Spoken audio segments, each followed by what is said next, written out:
Assalamualaikum warahmatullahi wabarakatuh. Alhamdulillahi rabbil alamin. Wassalatu wassalamu ala asrafil anbiya'i wal mursalin wa ala alihi wa ashabihi ajmain. Bapak, ibu-ibu, kaum muslimin jamaah subuh yang dimuliakan Allah. Kembali kita bersyukur pada Allah atas segala karunia-Nya. Salawat dan salam untuk Nabi kita Muhammad sallallahu alaihi wasallam. Bapak Ibu yang saya muliakan, tema kita pagi ini tentang istighfar. Banyak ayat dalam Al-Quran yang menjelaskan tentang istighfar ini. Salah satunya kita akan bahas surat Nuh, surat 71, ayat 10 sampai ayat yang ke-12. Kita baca ayatnya. A'udzubillahi minasyaitonirrajim. Wa qultu astaghfiru rabbakum innahu kana ghaffara yursilis samaa'a 'alaikum midrara wa yumdidkum bi amwali wa banina wa yaj'al lakum jannati wa yaj'al lakum anhara. Nuh berkata kepada kaumnya, perbanyaklah istighfar kepada Tuhanmu, sesungguhnya Dia Maha Pengampun. Jika kalian mau beristighfar, Allah turunkan untukmu hujan yang cukup dari langit, dan Allah lapangkan hartamu dan anak-anakmu. Dan Allah jadikan untukmu kebun-kebun yang lebat, dan Allah jadikan untukmu sungai-sungai yang banyak. Nah, itu artinya surat Nuh ayat 10 sampai ayat yang ke-12. Ayat ini Bapak Ibu menjelaskan tentang dakwah terakhir Nabi Nuh. Jadi Nabi Nuh ini Bapak Ibu berdakwah kurang lebih 1000 tahun. Walaqad arsalna Nuhan ila qaumihi fala bisa fihim alfasanatin ila khamsina aman. Nabi Nuh itu berdakwah selama 1000 tahun. Tapi selama 1000 tahun itu berdakwah, pengikutnya tidak lebih, dalam satu riwayat, tidak lebih dari 80 orang. Jadi kalau dikalkulasikan, kalau dirata-ratakan, setiap 100 tahun, Nabi Nuh dapat pengikut 2 orang. Itu artinya setiap 50 tahun, dapat pengikut 1 orang. Berat sekali dakwah Nabi Nuh, ya. 1000 tahun berdakwah hanya 80 orang yang beriman. Siang malam. Kata Nabi Nuh, inni da'autu qaumi laila wa nahara. Saya berdakwah siang dan malam. Tidak ada batasnya. Malam, siang, siang, malam, tidak ada bekerja. Kecuali hanya berdakwah pekerjaannya. Dan pengikutnya begitu. Dan memang Bapak Ibu, umat Nabi Nuh yang paling pembangkang. Dalam sejarah dakwah, tidak ada manusia yang paling pembangkang umat, kecuali umat Nabi Nuh. Bayangkan Bapak Ibu kalau baca surat Nuh itu. Apa kata Nabi Nuh? Ketika saya datang, ya, inni da'autu qaumi laila wa nahara falam yazidhum du'ai illa firara. Kata Nabi Nuh, dia mengadu ke Tuhan, kalau saya datang berdakwah kepada mereka, mereka lari semua tunggang langgang. Falam yazidhum du'ai illa firara. Kalau saya datang ceramah, kata Nabi Nuh, semua jamaah lari. Kira-kira ada enggak ustadz yang kuat begitu, Pak? Saya datang jauh-jauh, Pak. Begitu saya masuk masjid, semua jamaah bubar. Begitu tiap hari. Kalau Nabi Nuh datang mau ceramah, semua jamaah bubar. 1000 tahun namanya tuh, Pak. Kalau ada yang tersisa, mungkin ada yang tinggal di tempat itu, yang gaek-gaek, lalu tuitnya sakit, tak taluk tagak, tak taluk lari deh. Kan terpaksa duduk. Apa yang terjadi? Yang tinggal di dekat Nabi Nuh itu, ja'alu asabi'ahum fi azanihim. Mereka tutup telinga mereka. Nabi Nuh berceramah, semua jamaah pakai headset mendengar musik. Siapa ustadz yang kuat tuh, Pak? Tidak kuat. Kita berceramah, jamaah tutup telinga. Pakai headset. Tidak cukup begitu. Nabi Nuh tetap berceramah, mereka sudah tutup telinga. Wastaghsaw siyabahum. Mereka tutup pula wajah mereka. Masya Allah, Pak, umat Nabi Nuh. Tidak cukup juga. Udah tutup telinga, udah tutup wajah. Nabi Nuh tetap ceramah. Wa asarru. Mereka mau talo sama-sama, Pak. So hebatnya umat Nabi Nuh, Pak. Kita datang, mereka lari.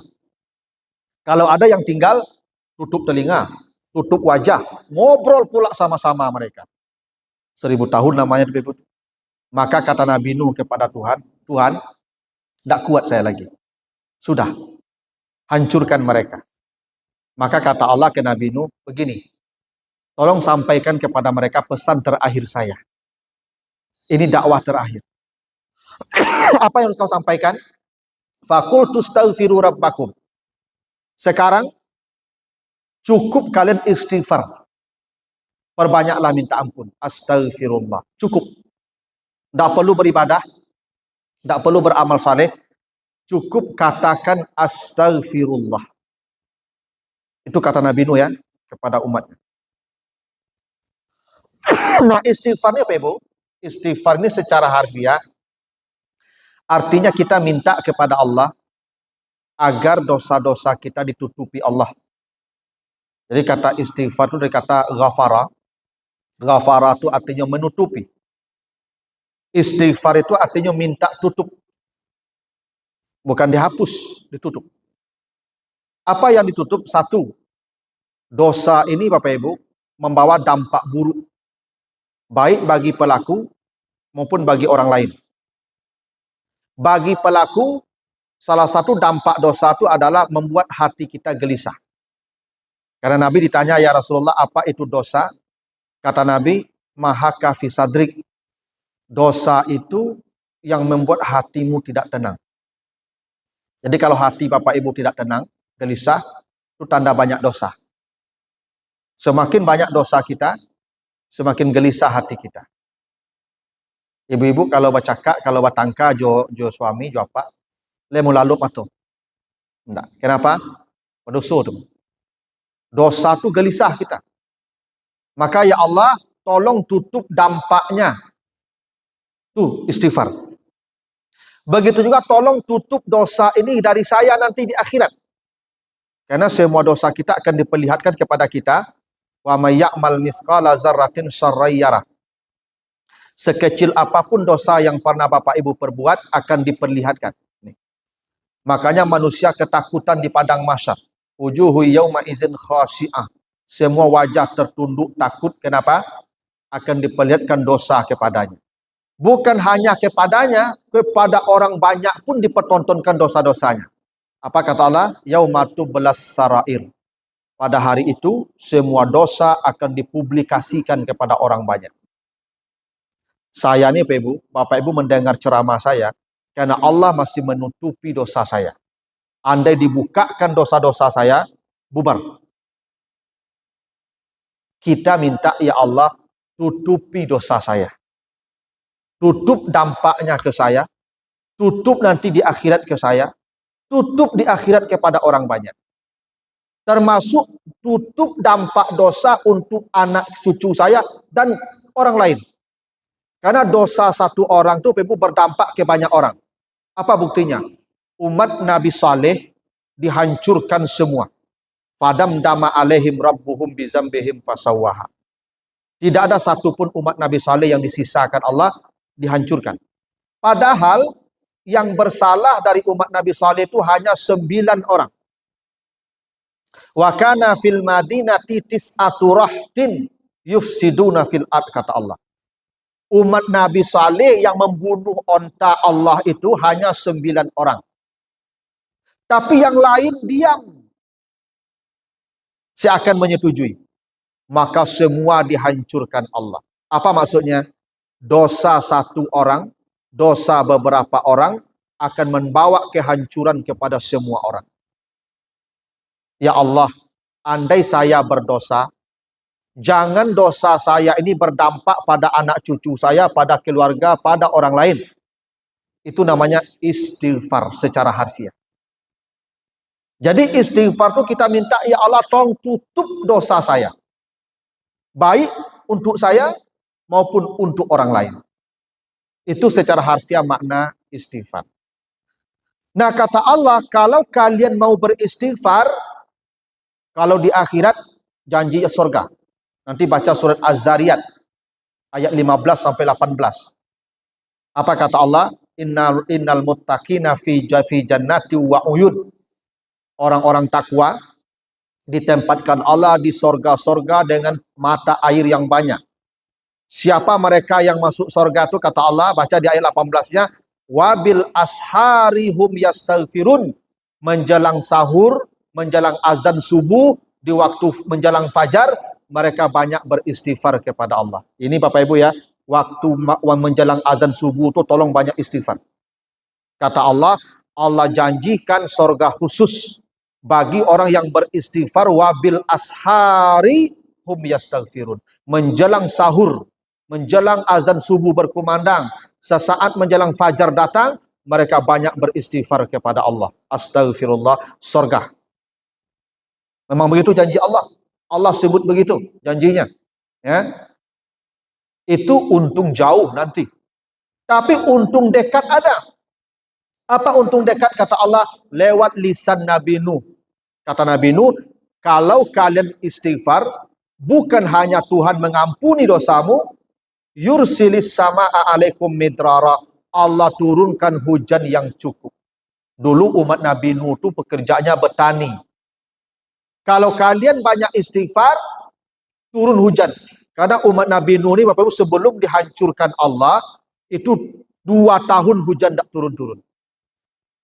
Karena dosanya sudah terlalu banyak. 2 tahun hujan tidak diturunkan Allah, hingga ternak mereka mati, tanaman mereka mati, mereka kelaparan. Baca klik, 2 tahun. Maka janji Allah, istighfarlah, hujan akan turun. Apa maknanya itu Pak Ibu? Kalau suatu negeri kekeringan, hujan tidak turun, tanda dosa penduduk negeri itu banyak. Makanya Bapak Ibu, kalau hujan tidak turun, kita diperintahkan salat istisqa. Sebelum salat istisqa itu ada aturan. 3 hari semua penduduk negeri puasa dulu. Itu aturan salat istisqa itu Pak Ibu. Tidak langsung saja tiba-tiba ke lapangan itu. 3 hari sebelum salat istisqa, semua penduduk negeri puasa dulu. Kenapa puasa? Karena puasa itu penghapusan dosa. Karena setiap ibadah puasa itu dosa dihapus. Siapa yang puasa Ramadan, diampuni dosanya yang sudah berlalu. Siapa yang puasa Arafah, diampuni setahun yang lalu dan setahun yang akan datang. Siapa yang puasa Asyura, diampuni setahun yang lalu. Puasa itu pengampunan dosa. Kenapa orang kalau mau istisqa, salat istisqa disuruh puasa dulu? Itu petanda penduduk negeri itu banyak dosa. Istighfar. Kalau kamu istighfar, kata Allah, Allah turunkan hujan yang cukup. Itu janji Allah begitu. Yang kedua, kalau kalian banyak istighfar, wa yumditkum bi amwali wa banin, Allah lapangkan hartamu. Ingat Bapak Ibu ya. Allah tidak menjanjikan banyak rezeki, tapi kelapangan rezeki. Banyak dan lapang beda apa? Boleh jadi dikasih banyak, tapi menyesakkan orang itu. Betapa banyaknya manusia dikasih harta yang banyak, justru semakin banyak hartanya, semakin sesak hidupnya. Hingga tidur saja tidak bisa dia lagi. Kenapa? Harta tidak melapangkan dia. Ada orang sudah dapat penghasilan banyak, masih pusing saja tiap bulan. Kenapa? Harta tidak melapangkan. Ada orang dapat sedikit, tapi terasa lapang, hidup tenang, kebutuhan cukup, sedekah bisa, niat haji bisa, lapang. Kata Allah, kelapangan rezeki karena istighfar.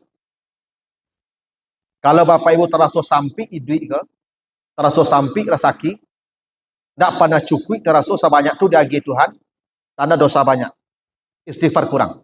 Percayalah, Allah sebut begitu. Allah lapangkan harta kita kalau kita banyak beristighfar kepada Allah. Jangan takut Bapak Ibu dapat sedikit. Tapi cemaslah Bapak Ibu kalau dikasih banyak oleh Allah, justru tidak melapangkan hidup kita. Dan Allah menjanjikan kelapangan rezeki itu kalau kita beristighfar kepada Allah. Masya Allah Bapak Ibu ya. Rezeki itu makanya Allah tidak mengatakan Allah membanyakkan rezeki. Tidak. Yabsutur rizqa liman yasha. Allah melapangkan rezeki bagi orang yang dikehendakinya. Yabsutu Pak. Bukan yuksiru. Allah tidak mengatakan Allah membanyakkan rezeki, tidak, melapangkan rezeki. Rezeki yang lapang itu Bapak Ibu, di samping kebutuhan kita cukup, banyak kebaikan-kebaikan yang kita peroleh dari harta itu. Itu tanda rezeki yang lapang. Kalau tidak ada kebaikan yang kita dapatkan, sebanyak-banyak dapat piti, habis ya, entah kama painya. Tidak lapang. Istighfar, lapang harta kita. Yang kedua, wa yaj'ala wa yumditkum bi amwalin wa banin. Allah lapangkan anak-anakmu. Bapak Ibu, anakku kalau menyasak awak, sasak awak di anak aku, Bapak Ibu. Jadi baban si anakku tahu.